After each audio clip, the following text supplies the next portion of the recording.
Hi everyone and welcome to this second video.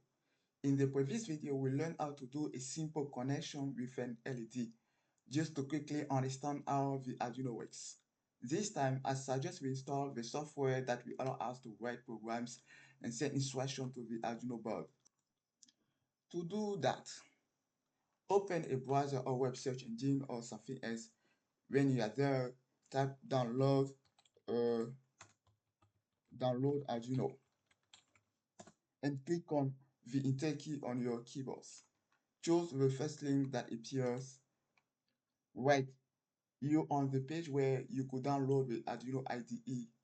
Click on the button download and the software starts downloading as soon as possible. Don't worry, I will put the link to the description of the video so you could copy and paste it on your browser. Once the software is downloaded completely, go to your download files and double click on the file to let each. Choose the agree button and go ahead. The installation process is very simple. Just click next a few times. You might be asked to install some hardware drivers, especially for creating a virtual power to connect the Arduino to your PC via USB. Once installation is done, which I let you undo, you have a shortcut to launch the software. Or you could search it on your Windows. You could search it on your Windows by typing Arduino. The Arduino IDE will appear.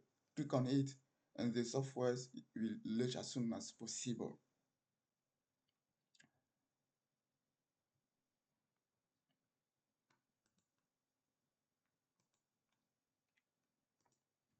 When it opens, you will see a simple interface with some sample code already written.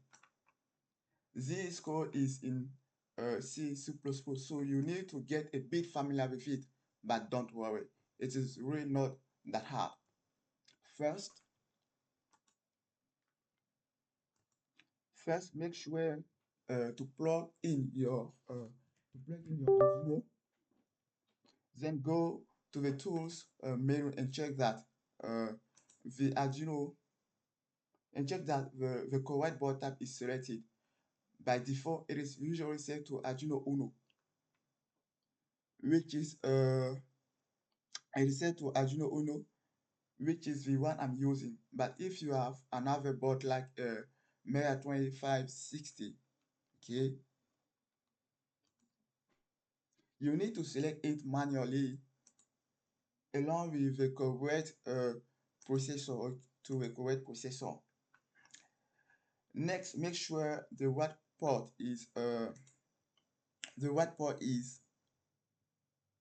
selected. For me, it is COM10. To find the correct one, you can just uh, unplug your Arduino and see which port disappears from the list. That's the one you will use.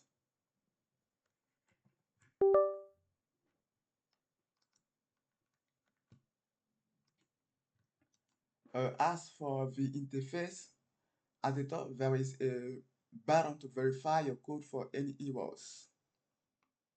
Then the upload button sends your program to the Arduino board. If your Arduino is brand new, there is no program loaded yet. In the previous video, we lit up the LED using the 5-volt power pin. Now, with code, we'll be able to control other pins. In the next video, I will show you how to make the LED blink instead of staying on continuously.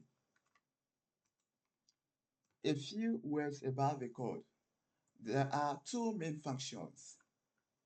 The first one, void setup, contains instructions that run once the board starts up. The second one, void loop, contains instructions that run continuously in a loop while the Arduino is powered on. This is very useful for repeating tasks like blinking an LED at regular intervals. Lines that start uh, with double slashes are command. They're ignored by the Arduino and just help explain the code. For example, you can write anything after the slashes and it won't affect the program. You can check your code by clicking the verify button. If everything's correct, you get a message saying no errors, like here. If you forget a closing bracket, for example, uh,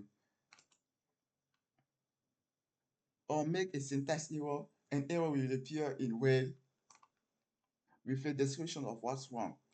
Once the code is already, once the code is ready, once the code is ready, click on the upload to send it to the bot. If all goes well, you will see upload complete. Of course, if you send an empty program, the bot won't do anything. So that's how to install the Arduino software. Get familiar with its interface and send your first program to the board. In the next video, we will take our LED and breadboard setup again, and this time make it blink at set intervals using a specific pin and simple code. Don't forget to like the video and subscribe if you haven't already. See you soon for the next one.